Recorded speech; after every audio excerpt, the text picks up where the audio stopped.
Oh, dia tak kasi atas. Oli ada tak kasi atas? Ha?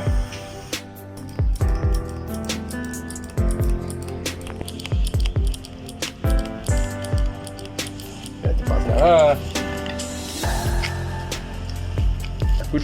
Aku duduk sik daripada benda cak ni. Oh, ada.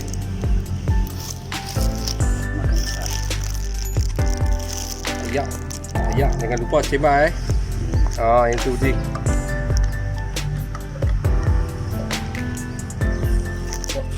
Tu dah.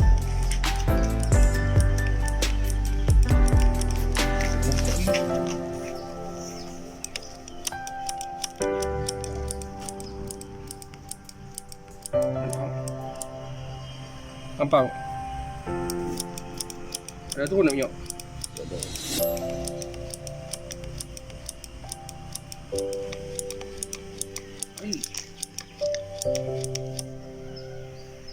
Tak somai.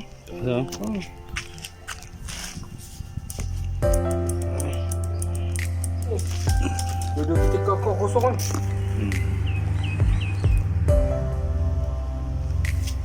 Dia kosong.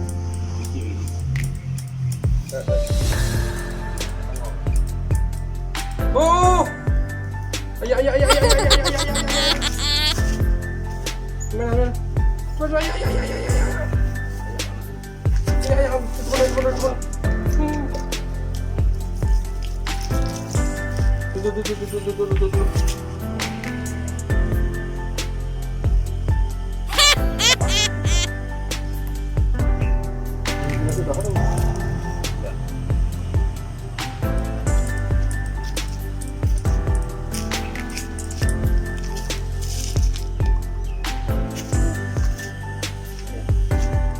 Dah.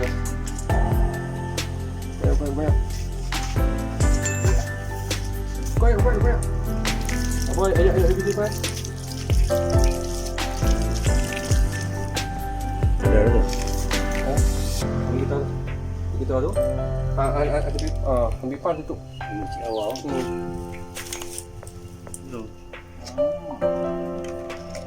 Pan. No, belok dah. Baca. Tajam tu. Dalam aku jagung dia buat macam ni tadi tu tengok. Dah tengok. Oh. Buka minyak. Buka dulu. Bu. Hei.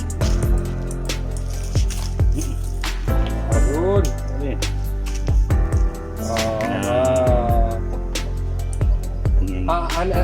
Ni minyak ketan.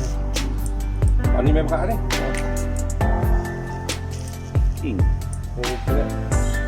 Jaga bagi minyak teh kurang tadi. Tadi dapat tau. Dan balik.